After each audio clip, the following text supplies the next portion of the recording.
Legendárního českého dirigenta Libora Peška určitě není třeba představovat. Stačí snad jen říci, že pro svět objevil dílo Josefa Suka, především symfonii Azrael. 11 let byl šéf-dirigentem Liverpoolské královské filharmonie a je komandérem britského impéria. Libore, dobrý večer. Nazdar. Mnoho dirigentů mi říkalo, prvních 40 let dirigent jenom trpí a potom si to teprve začne užívat. Víš, to je ano, částečně pravda. Říká se taky, že dirigent začíná po 50. Ale vtip je v tom, že když poctivě pracuješ těch 40 let, tak si uděláš trochu dobrý jméno a pak se snažíš tu dobrou pověst, kterou jsi vybudoval, neskazit. Takže ono je to starost až do konce života. Nikdy to nebylo snadné, ani jednou. Já si nevzpomínám, byly tam určitý takový momenty, které mi pomohly, kdy jsem byl ve správný okamžik na správném místě a byl jsem k tomu úkolu připravený. Ale že by jako byla nějaká vlna, to si nepamatuju. Máš pocit, že se hudební svět za tu dobu výrazně proměnil? Že se jinak zkouší, že orchestry jsou jinak připravené? No, orchestry jsou daleko líp technicky vybavený. Otázka je, jestli celá ta kultura té hry je lepší, než bývala, protože tím, jak ty orchestry jsou technicky dobře připravený, tak se ubírá času na těch zkouškách, takže už se vlastně o detailech dost těžko hovoří, protože není čas. Tady jde o to, že pokud ten orchestr má tu vnitřní kulturu, že ty jednotlivé sekce sami o sobě na sobě pracují, tak pak je to bezvadný. Že ten dirigent nemusí dělat tu komorní práci, kterou vlastně ty hráči dělají sami za sebe. A nemáš pocit, že tě často nechají méně mluvit o věcech, které se musí říct, které se nedají ukázat? Tak člověk se naučí říkat jenom ty absolutní základní věci. A kolikrát si připadám až hloupě, že opakuju ty věci, které do nás vtloukali naši kantoři, co se týče dynamiky a různých věcí, vyváženosti a podobně.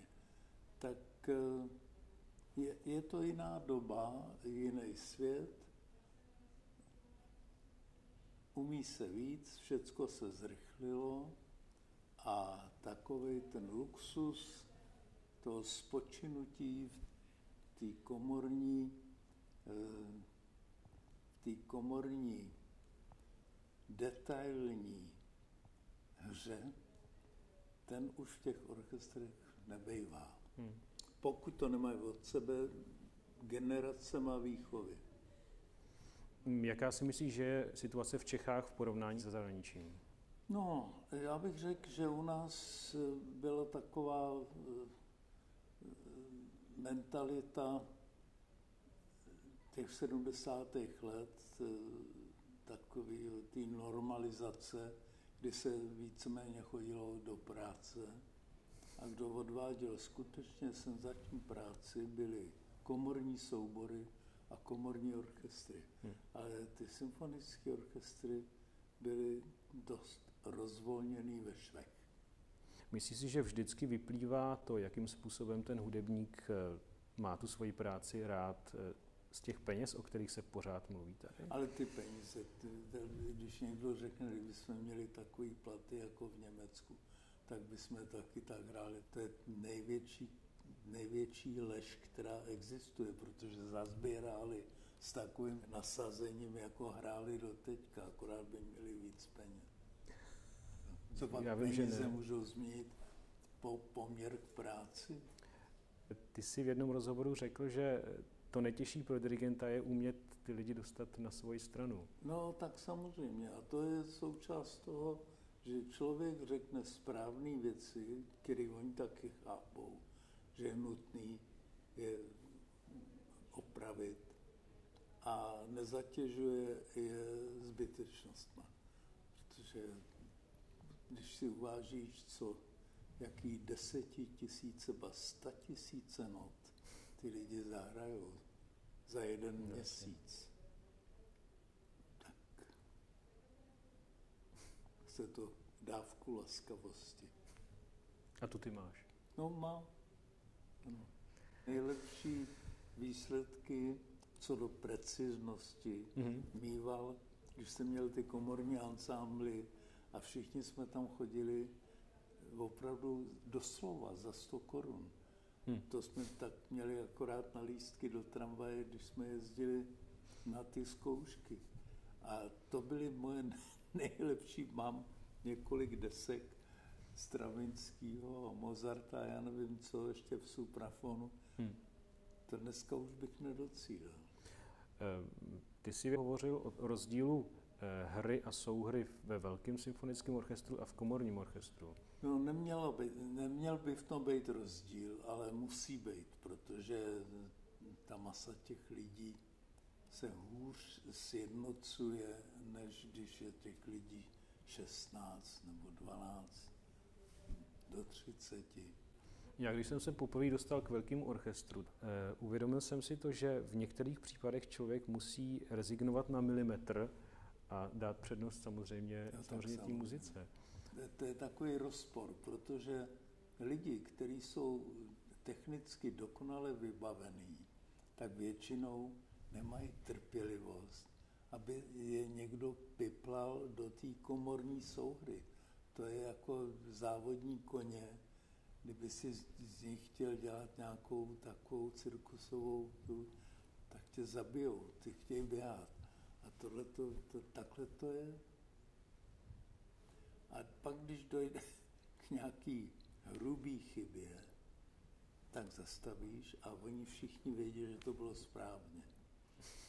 Ale člověk nemá zastavovat každou chvíli po 3 taktech a říkat takové nějaké věci, které je de facto nezajímají. Znamená to, že už jim dneska nemůžeme vyprávět třeba to, co vyprávěl Kubelik, když se vrátil? Co si představuješ o obsahu hudby, no tak ani náhodou. A není ti to líto? Ne, není. Protože každý si představuje něco jiného.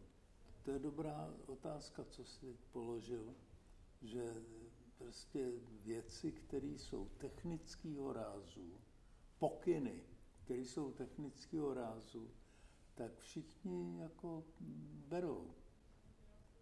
Nejhorší jsou takový, já si představuju tady to nebo to, tak to všichni spějí. To víš přece. No, vím. To přece ani není správně někomu vyprávět svoji představu. Ty si právě teď dodirigoval finále Beethovenovy osudové symfonie a před každým koncertem vždycky říkáš, že už je to tvůj poslední. Já bych se tě chtěl zeptat, kdybys měl na výběr jakýkoliv orchestr světa a mohl bys si s ním zadirigovat něco, co bys si opravdu ještě chtěl zadirigovat. Co by to bylo?